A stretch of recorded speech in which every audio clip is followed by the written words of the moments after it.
So I'm currently outside the Prism Lens Effects warehouse in Tempe, Arizona, and this December will mark the 4th year that we've been a business and a company.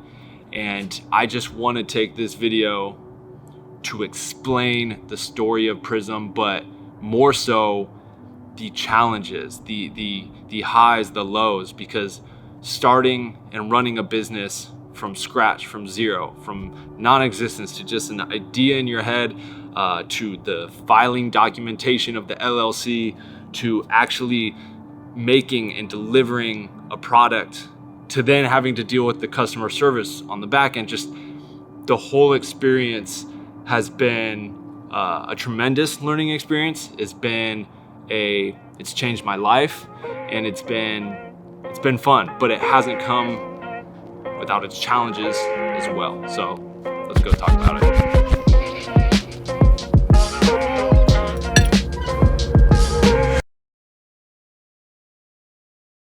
My goal with this video is to give you guys a great deal of insight, information, and knowledge so that maybe you could apply it to an idea that you have in your head, or maybe it'll inspire you to think of something that you really never even thought of before. Because this business ultimately started as an idea that we had for our own projects, which we quickly realized that others could probably use as well, which turned into a side hustle, which turned into a full blown on business that is worldwide, with thousands of customers, employees, a warehouse, a studio, making 7 figures, right? So right behind me is our original oven from our very first location and batch of Prisms. Tom and I came up shooting hundreds, if not thousands of music videos, and something we always did with most projects that were performance-based music videos were find creative ways to get effects in camera, whether that was dancing a broken, piece of glass, a wine flute, a split diopter. And with all of those projects and doing those things, there came a time where we wanted more, and we thought of how could we mount a prism? We wanted to do a project with a prism, and there was no solution out there. And so we decided to make our own. And that's kind of where the initial just spark and idea came from, was to make something for ourselves that we would want to use on a project. And once we did that, it was kind of clear to us, that light bulb moment kind of went off of dude, we should make these and sell them. So that's where Prism Lens Effects was born. These were our very first 2 products. Now, these aren't the original prototypes that we made, because the originals were much more, dare I say, jank than this. This is what we currently make and sell, but this is what the company was built and founded on, was these 2 objects right here. Now, in order to make these, we needed space, right? We ended up renting a 300 square foot, if that, shack. It's kind of the shared warehouse, split off shack space in downtown LA to build these. Again, this oven that's right behind me is something that Tom put together on his own to figure out how to make these. Kind of see some of the ones that have just been finished drilling. If you get the camera in here, you can kind of see these have just been finished. And this is something we put together. One of the steps involved when assembling these is just making sure that the glass and elements are at the right temperature before adhering. So this is something that, we put together, kind of like a DIY oven, if you will. It wasn't an easy process. It was very challenging. And I have to give my props to my business partner, Tom, for figuring out how to drill and mount into glass without breaking it, to create a mounting solution that would also hold and stay and not fall apart. With getting that space had to come a lease. With getting the equipment to build these came investment in product, investment in the tools and essentials to make these prototypes or these products. So right out the gate, we took a risk and then, invested in ourselves and our idea to make this happen.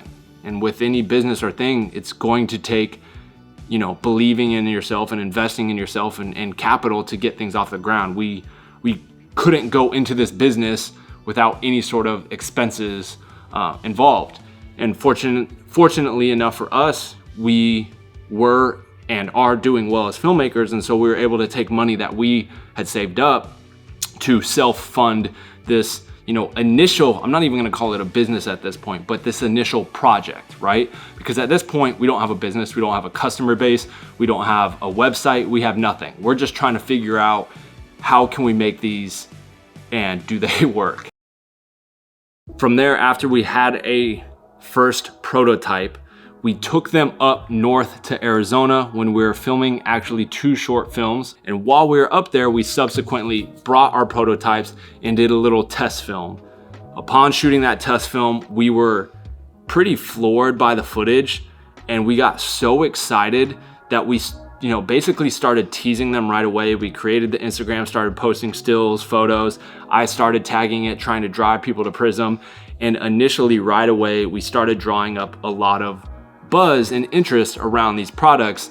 And so we pretty much, within the matter of a week or 2 weeks, built everything out from, the website, the shipping service, ordering all the materials we would need to kind of large scale produce these.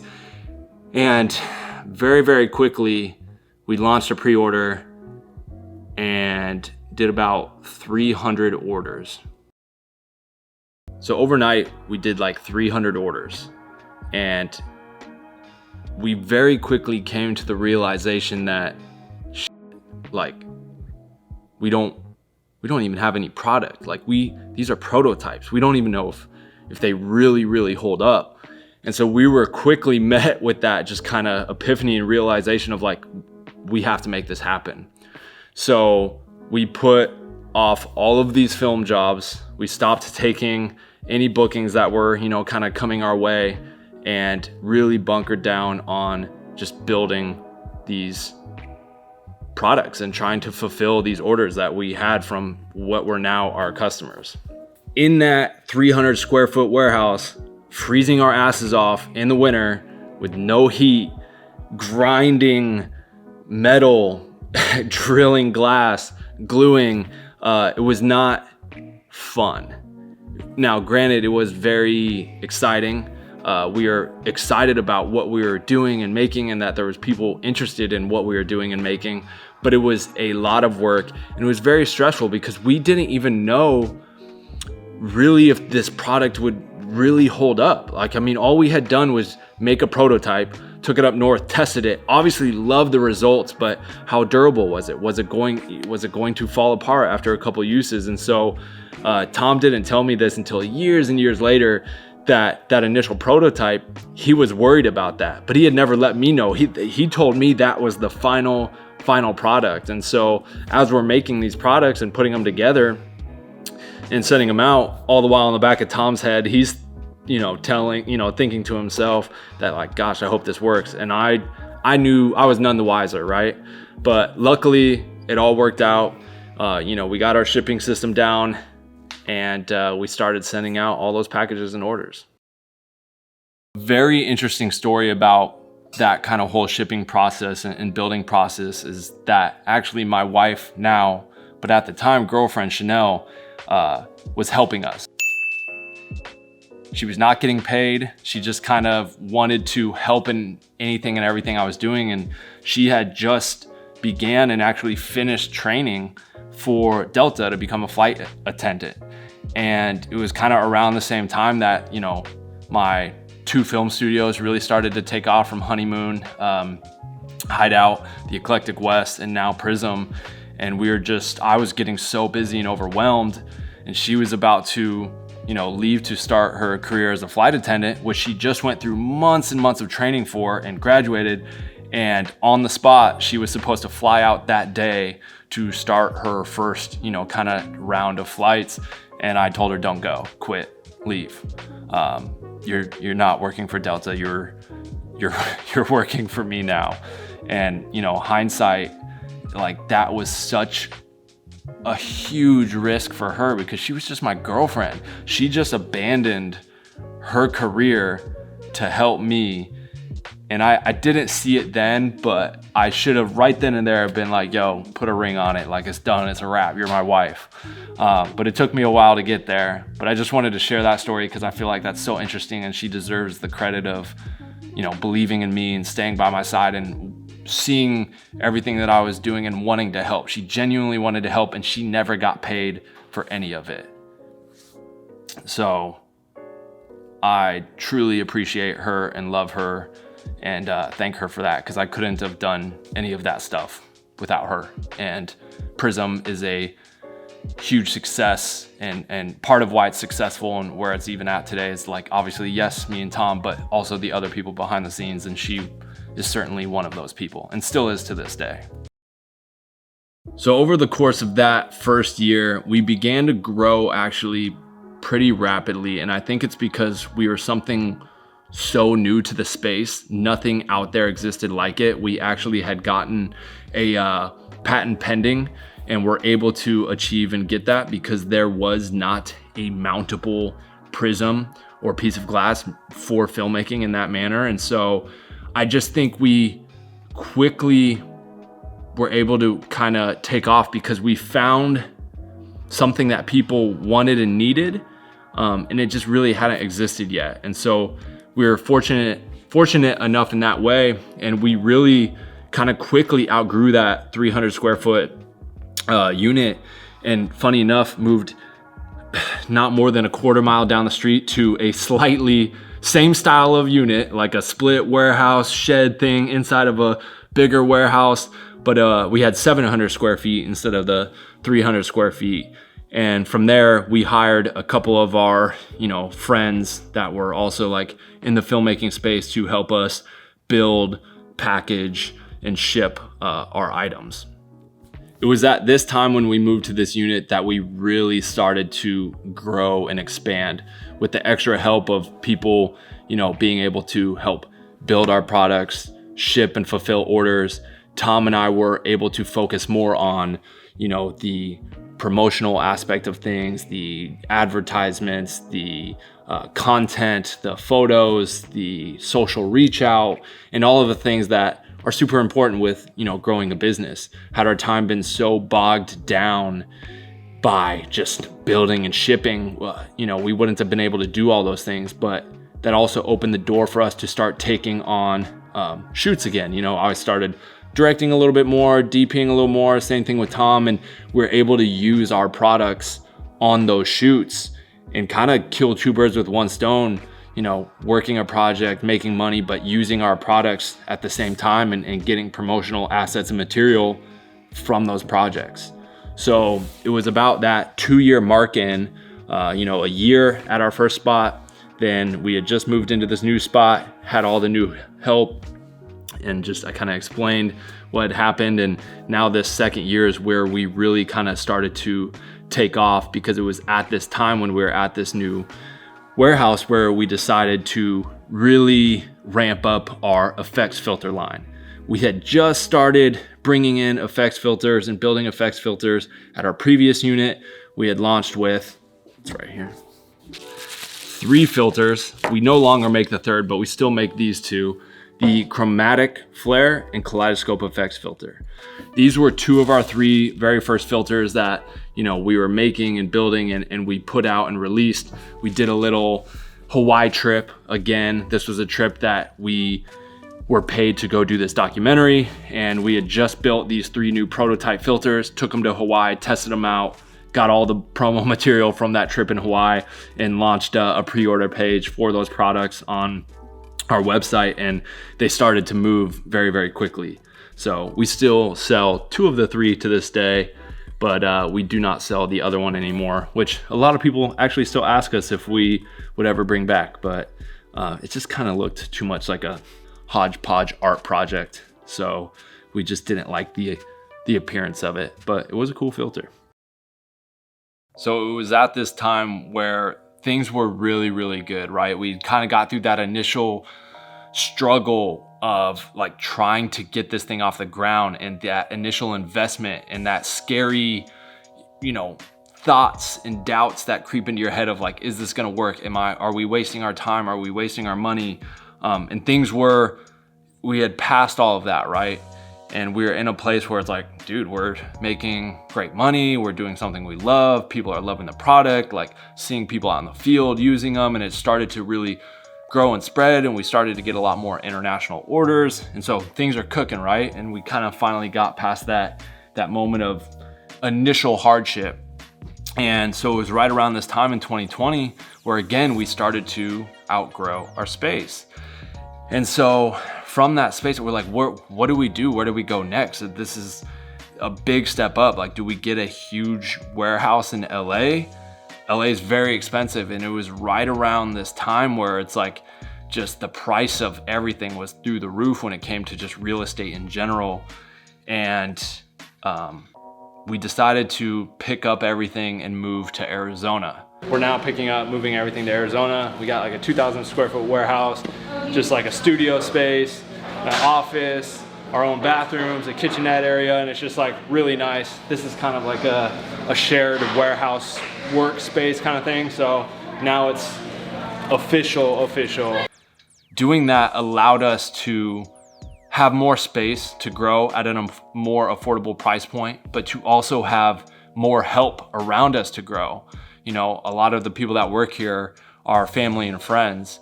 And so we employ our family and friends, and we have reliable people that we can count on that want to see this thing grow and be successful as well. And I'm going to be honest, one of the other major proponents of moving here was straight up taxes. The income and business tax in California is absurd and was, I won't say hurting us like bad, but it was hurting. It wasn't helping.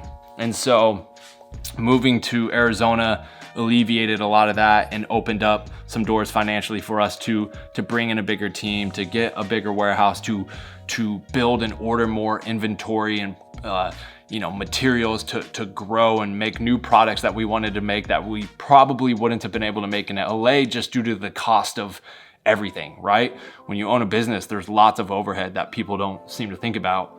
When you hear these videos on YouTube of people like, oh, I made $1 million in a month, or 500,000 a month, 50,000 a month, whatever the number is, right? Cool, you might have made that. That might be your gross revenue, but that's not your take home. That's not your profit. People seem to leave out and fail to mention all of the costs that come associated with running a business, from, your CPA, your business tax, the income tax, the warehouse, your rental space, your inventory, your shipping system, shipping materials. Obviously I'm talking about a physical kind of product brand company that ships out, but there's many more costs beyond that, right? From advertising to your website to whatever. So it's like every dollar matters. Even if you can save $1 on a envelope versus a box or whatever it is, like those things matter when you're talking about hundreds, thousands, tens of thousands of orders. So the move to Arizona was huge for us, but I think it also got us into a little bit of trouble. The one mistake that I made, and I'll own up to, is moving to Arizona and feeling like a lot of pressure was lifted off my shoulders, just responsibility wise for the business, but also financially. I made the mistake of, pushing to build and make and carry way more inventory and products than we needed. I just wanted to grow. We need more products. We need more sizes. We need more inventory. We need more variety. And we overextended, and we found ourselves in kind of a pretty scary hole. And it's one of those things that once you kind of find yourself in that hole, sometimes it can be tough to mentally want to dig yourself up out of it, right? Especially with everything else I had going on in my life, business wise, and just everything that I do, right? Because I do a lot of things. It was just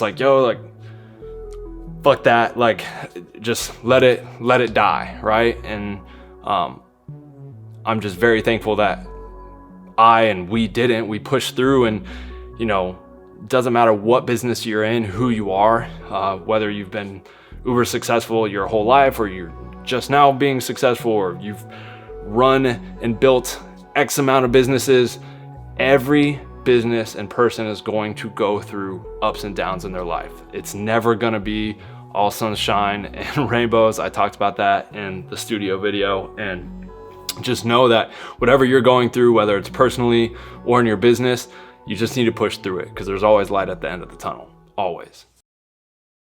And I think that moment was a big just reminder that, hey, like, this isn't why you got into this. You got into this because you enjoyed it and it was fun, and you wanted to create these products for people. And it got, my mind got a little too wrapped around, like, business, we got to grow this thing, we got to make money, we got to compete.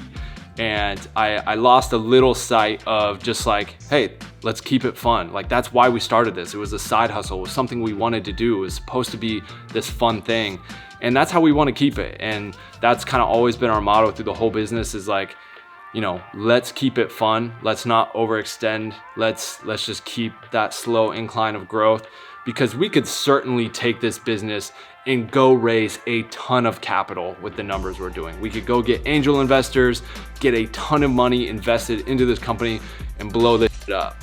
But that's not what we want to do. Both Tom and I align on that, in the sense of, like, we don't want Prism Lens Effects to be our full-time job. And if we take on that money, we are now responsible for all the people that are trying to invest and trust in this business, and that would become our full-time job, is Prism Lens Effects.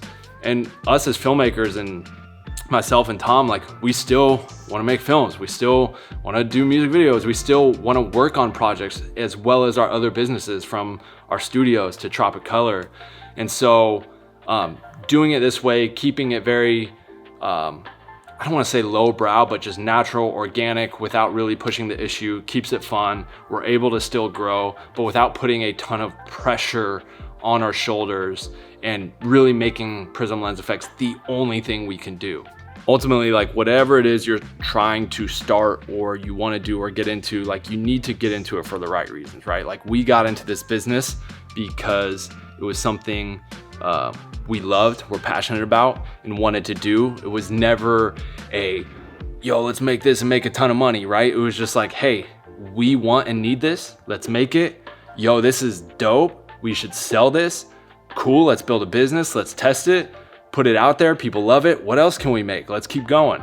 And so that's how we're keeping it, you know what I mean? We don't want to put too much pressure on ourselves, and we want to be able to just enjoy life and have a great work-life, balance. And if we were to, like I said, take on all that money investment and make Prism our sole thing, I feel like I would be a very unhappy person. I feel like I could speak the same and say the same for Tom, because our brains just like to create things and work on different things all the time. And I think that's why I do so many different things, from the film studios to then doing a music video, a short film, Prism Lens Effects, Tropic Color, to Onset Pass, to all the things we're doing. It's like, that's just how my brain works. It's how I've always been as a kid growing up. And so, yeah, we just want to keep it that way.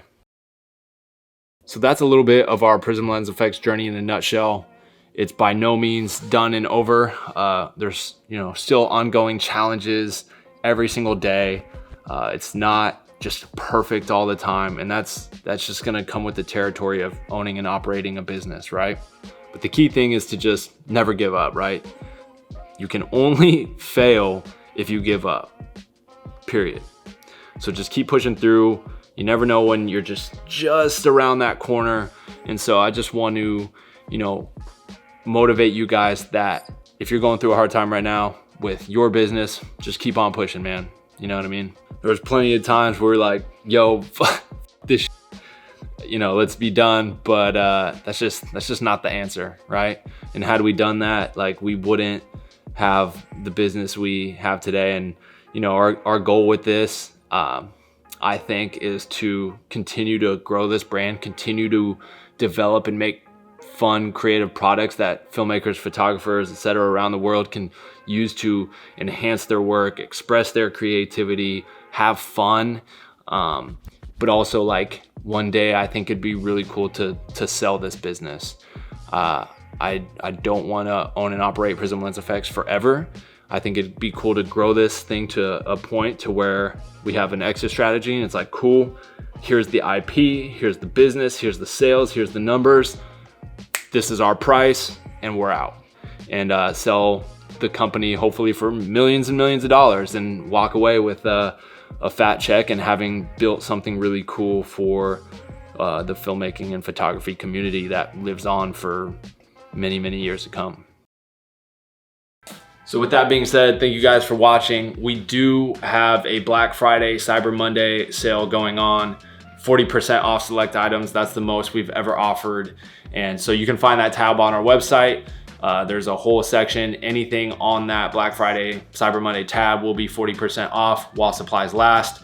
That's not like a site-wide code. That's only off of those items on that tab. So once we're out of stock of those items, we're out of stock and you won't be able to get the 40% off. So check that out because they'll probably go fast. And then we do have a site-wide 20% off. If there's a product that's not on that tab that you want, you can get 20% off. I think the code, I don't know what the code is at this very moment, so I'll just throw it up on screen here. That will be the code for site-wide 20% off. And then, like I said, everything on that Black Friday, that Black Friday, Cyber Monday page on the website will be 40% off and the code is listed on that page. So appreciate you guys for listening and watching, and hopefully you'll support my brand and company. And if you guys like this type of content and like me kind of going into depth and sharing stories, or there's something you want to hear more about, let me know, comment below, subscribe if you enjoyed this video, and yeah, I'll see you guys on the next one. Peace.